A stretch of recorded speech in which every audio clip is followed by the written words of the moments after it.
Hello students. In the previous class I have explained about sorting function used in PHP. Here is one example program sorting.php. I have to copy this file in the document root of web server in my system or whichever system I am testing it. Observe that this is the declaration of array, that is $original, and it is an associative array. Observe, it is declared within the PHP block. Our website can have any number of PHP block, but it should be properly started and terminated. So that is slash less than symbol question mark PHP and should end with the closing tag, that is question mark greater than symbol. And I am displaying the original array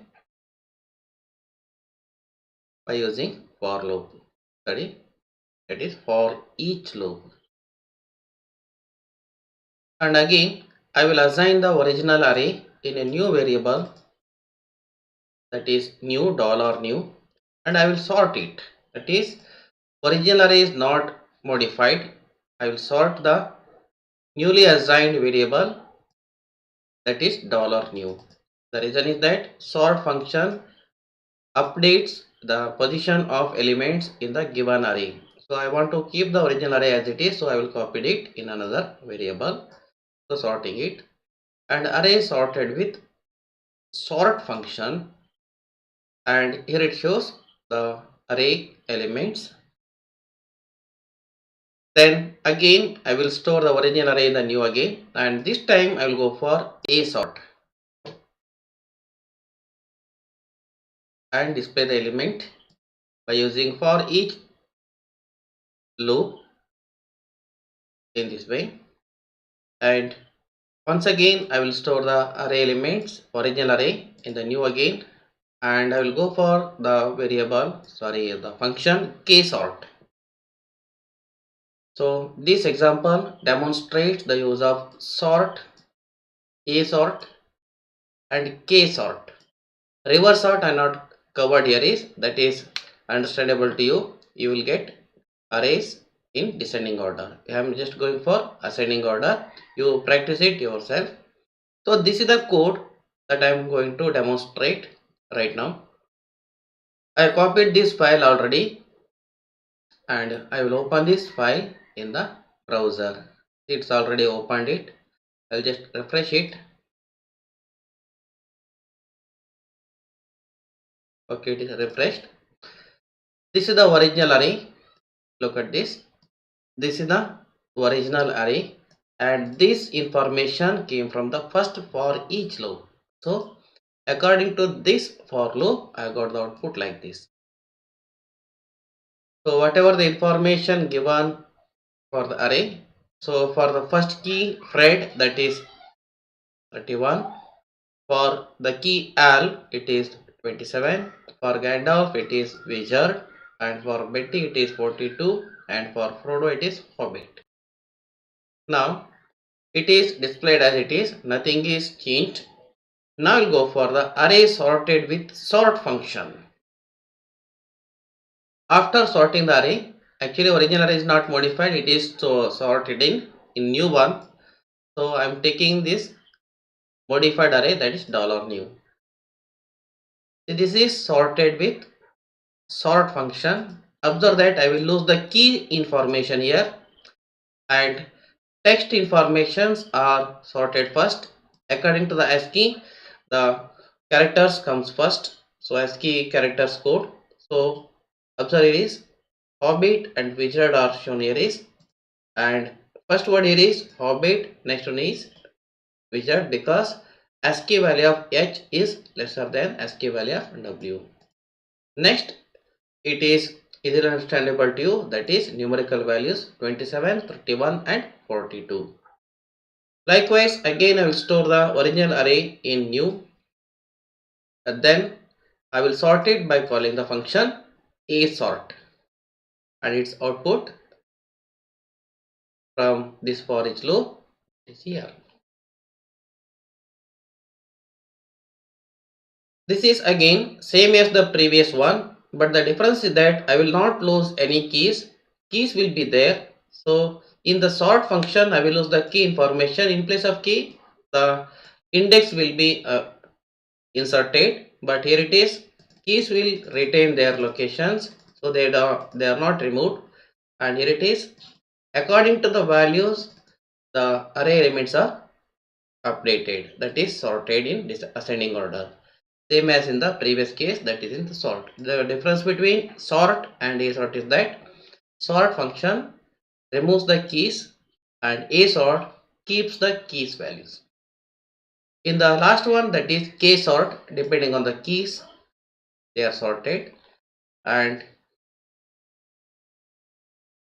array elements are sorted in k sort depending on the key values. Observe here is, in the previous case, I'll come as the third element, but here it is the first element.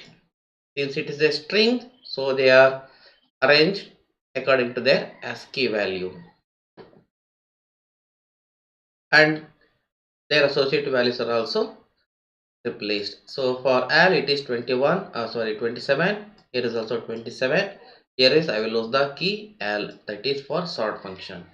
So this is the example for sorting function used in PHP languages. So in exam they will ask, uh, illustrate the use of a sort, k sort and sort functions. You have to write this answer along with the reverse ordering also. That means here I have covered only the ascending order. For descending order, it will be R sort, AR sort and KR sort. Now we'll start with the functions in PHP language.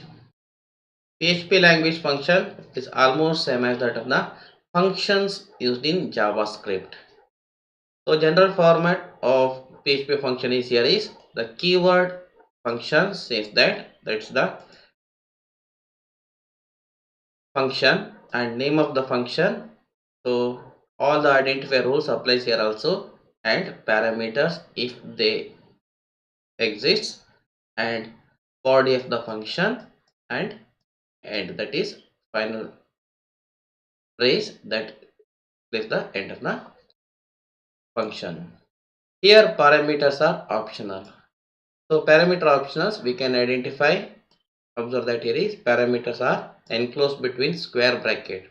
In any of the syntax declarations or general format, whenever you see any entities that are enclosed between square bracket, it is understood that that part of the syntax is optional. Function overloading is not allowed, so we cannot redefine function in the same file. And also function names are not case sensitive. Variable names are case sensitive, but function names are not case sensitive. So you should be very careful. We should not define function name with different case. For example, if I define sum, one function like this, and lowercase sum, another one like this, according to PHP both are same. But in some languages they are case sensitive, but in PHP function names are not case sensitive. Return statement is used to function to specify the value to be returned to the caller. That means it is which value should be for return to the calling point. And here is function termination can be done in two ways. One is when the return statement is executed, or if there is no return statement, then after the last statement is executed, that terminates the function execution. In either case, the control returns to the caller. That means where the function is called, that for that point flow of execution is transmitted. If return statement is not executed, no value is returned. So function need not to return values always. It can be declared that it cannot, or it should not, it will not return any values. Parameters we already know. There are two types basically. Actual parameter, that is value given in the parameter provided given in the function call. Forum, Formal parameters, that is parameters listed in the function definitions. The difference between these two is that actual parameter can be any expression. So that means here is in the function call I can provide a mathematical or arithmetic expression which whose values, that is result, is assigned to formal parameter, and formal parameter must be a variable name. It should not be any expression. It should not be an expression statement. It should be a variable. In C language we studied passing the values to the functions. There are two types. One is pass by value and pass by reference. Here also we can have such type of features in PHP. One is the default method, that is pass by value.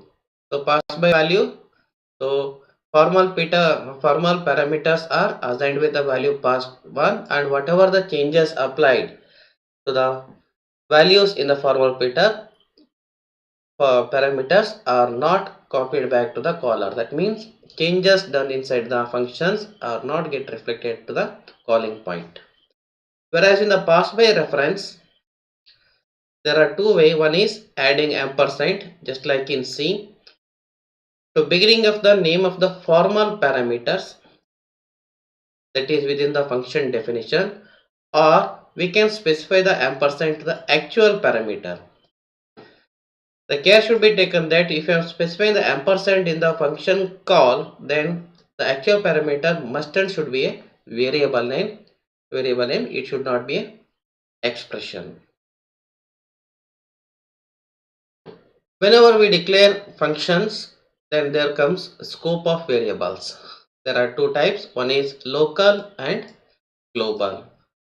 Local variables, that is variables declared within the function definitions, and these variables are available only inside the function. So we can have variables, same name variable names inside functions and also outside the function, and both of them will be different. So if I change any variable outside the function, and if the similar variable is also available inside the function, so those variable changes not get reflected, so there is no interference between the two. So we can say that local variable is visible only in the function in which it is used, whereas in the global variable they are declared outside the function. Outside means not inside any of the function, it's outside the function, and the keyword global is used to access the global variable inside a function. So it's a very specific point in PHP. Whenever I want to assign or access the global variable, so I have to get access right or access privileges to that variable by declaring it. Usually in PHP we do not declare any variables, we will straight away assign the values, but in this case we have to declare inside the function a variable as a global one. For example, here is big underscore sum is equal to 0. I want to access the same variable inside the function summer, then I have to get access right to that variable by declaring it here is global. So from this point onwards, if I make any changes to this variable, then that is get reflected in the outside function also.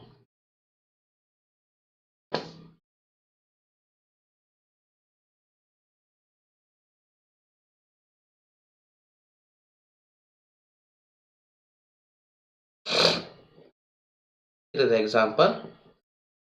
So for a local variable, observe that summer is a function. It declares utilizes a variable $sum is equal to 0, and outside the function there is one more variable with the same name, that is $sum equals 0. See, nums is an array. I am passing these nums to the summer function. So nums is assigned to list. There the sum of all these list elements are added and returns sum. And this is given here. The difference between this here that this dollar sum and this dollar sum are not same, they are different because here it is local, this is local,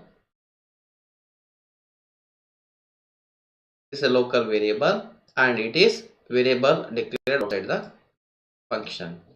So the sum is returned here, value stored in answer, that is ANS. So the sum of the values in dollar $nums here is, observe that dollar $nums, I want to display the name as it is. So I will nullify the special meaning of dollar symbol by prefixing it with the backslash and displaying it in the values. The value of sum is still, it is 10. Sum is changed inside the function, but since it is a local variable, so this value not get changed. It is as it is. Flow bar is completed. Now come to the very important topic in any web applications, that is pattern matching. Students, we are already using Google or any such type of large scale application. The main logic between the Googles or any other search engine is that pattern matching. You will provide or give a search term to the Google engine or Google website, and that website will take the word and searches other websites and provides a list of the existing pages that contains the given word. And all this work is done by the pattern matching at a large scale and more complicated level.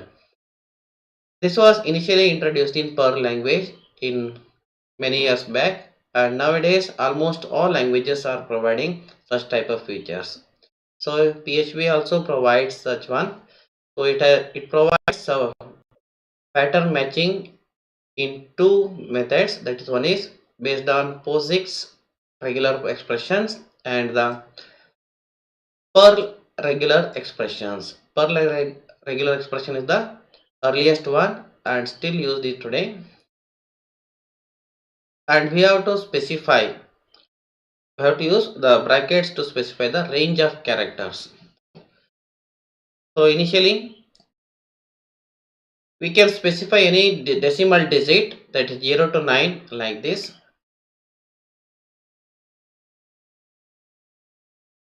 Square bracket, opening square bracket, 0 hyphen 9, then closing square bracket.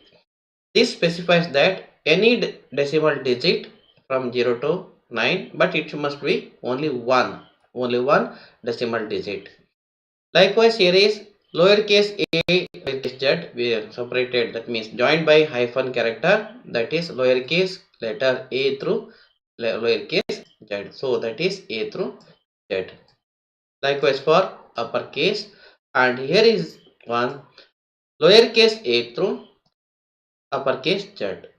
So the reason is that according to ASCII, lowercase comes first. Here is from A to Z, it matches any character. So just one character, not the group of characters. If it is group of characters, it will become as a pattern. So now it will become pattern matching. So for example, here is 0 hyphen 3 within square bracket can be used to match any decimal digit ranging from 0 to 3. Likewise, B hyphen V can be used to match any lowercase letter characters ranging from B to V. And here comes quantifiers. Since we are specifying the range of characters within a bracket or square bracket, sometimes it may repeats or we have to specify the position either mid or end or at the beginning of the searching strings, and these are specified by quantifiers. There are many. One is here is dot, next one is plus, asterisk, question mark, and range within flower brackets, and dollar and cap. They are specified like this. P plus, where here P is not a single character, actually it is a pattern. P plus indicates that matches any string that containing at least one pattern. P means here is pattern. So P plus means here is, it may be one, but it can be many also. If I specify P asterisk, then it can be 0 or more patterns. That means the pattern may be absent also, or it may be only one, or it may be many. P question mark, it matches any string that is within a string containing the pattern, either no pattern or only one pattern. The difference is that if I specify plus, it is at least one, it should not be absent. Pattern should be there, but it can appear any number of times, at least one. If I specify asterisk, it can be absent, or it can be one, or it can repeat any number of times. And question mark, that is, it can be absent, that is 0 pattern or 1 pattern. So this is very important point. So such type of mechanism is also available in DTDs, that is repetitions of child elements in XML DTD. And I'm specifying number of repetitions, how many number of specific repetitions. So in these three, means in these two, there is no specific repetition count specified, but here is I'm specifying how many number of times. So if I specify a value within brackets, then it contains a sequence of n p's. That means if it is 3, in place of n it is 3, that is 3 repetitions of patterns. And if I specify like this, either 2 repetitions or 3 repetitions. If I specify like this one within the flower bracket 2 comma, and second number is not specified, then at least 2,